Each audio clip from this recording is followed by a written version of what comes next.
Assalomu alaykum bog'dorchilik podpischiklari.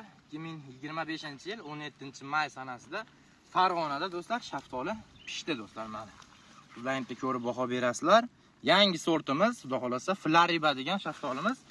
Kuz oyida ekkanmiz do'stlar buni. Dehqonlarimiz mana biladi. Barmoqchalik kelib turibdi. Kapendista bilan sug'orilayotgan. Noyabr oyida ko'chatimizni ekkandik. Bu yildan uji meva kutilgan yo'q edi. Lekin do'stlar meva solib, mevasi pishib ham bo'ldi do'stlar, xudo xolasa. Yangi sortimiz ko'rinyaptimi? Mashalloh demasa ilojimiz ham yo'q. Juda chiroyli holatda.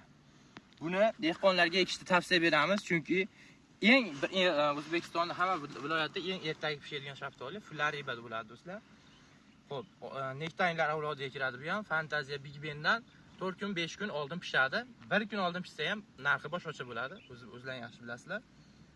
Buni ishonchli ko'chatlaridan noyabr oyiga ko'chirib tayyorlashni boshlaganmiz, yetishtirib qo'yganmiz. Hozirdan zakazlarni olishni boshlaganmiz do'stlar. Flariba shaftolimiz shu bo'ladi. Xudo xolasa bular gullaganda sovuq hududda ham, issiq hududda ham gulini to'kib olmayapti. Shuning uchun mevasi ko'p bo'lyapti. Mevasi zo'r. Buni kerak bo'lsa oqalaq qilib mevasini ozaytirsalar ham bundan ham yaxshi kalibrga yetishasizlar, mevasi kattalashadi. Uylaringga ekib qo'ysalaring ham mazza qilaysizlar. Ertak shaftollarni bilsalaring ta'mi zo'r bo'lmaydi. Hamma mevani ham ta'mi zo'r bo'lmaydi, lekin yesa bo'ladigan bo'ladi. Lekin bunda ta'm vafshi zo'r, erta pishadi, rang, sifat juda a'lo darajada. O'zbekistonda hamma viloyatlarda, masalan, Farg'ona issiq hudud bas, Shetda 17-may sanasida shaftoli pishyapti do'stlar. Boshqa joylarda hali o'rigan pishgan yo'q. Shaftoli pishib yetildi. Surxondaryo, Qashqadaryolarda bu aprel oyida pishadi do'stlar, 20-aprelda pishadi. Buni boqishni tavsiya beramiz, chunki hozirgi kunda shu narxi furaga $8, $9gacha olyapti.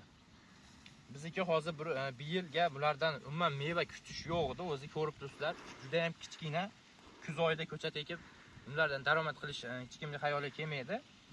Biz noyabrda ekib qo'yib buni bir yildan 1 kilo, 2 kilodan meva olyapmiz. Xudo xolasa mana. Buni furaga uzadigan bo'ldi. Lekin sotganimiz yo'q. Ertadan uziladi. Flariba hamma shaftollardan hozirgi kunda yaxshi effekt bergan. Hozir bir tupini reklama qilyapsiz xolos deb o'ylashlaring mumkin. Ya'ni nari tiplarni ko'rsataman. Mana do'stlar. Hammasi bir yoshlik, Flariba. Mana kichkina daraxt, dehqonlar o'zi yaxshi biladi. Kapendista bilan sug'orilayotgan holatida. Bularni ham kuzatdim.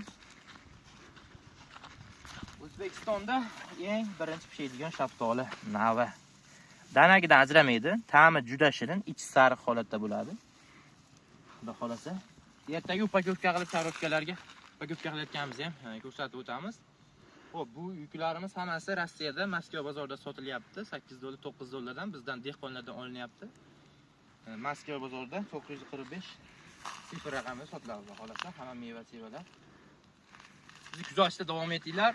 Yoqqan bo'lsa dehqonga omad. Siz o'zingiz xohlang kommentga yozib ketasizlar. Hamma shoxida mevasi bor do'stlar. Flariba.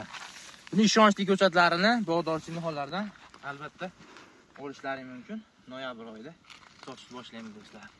Hammalaringga omad, sog' bo'yla, salomat bo'yla.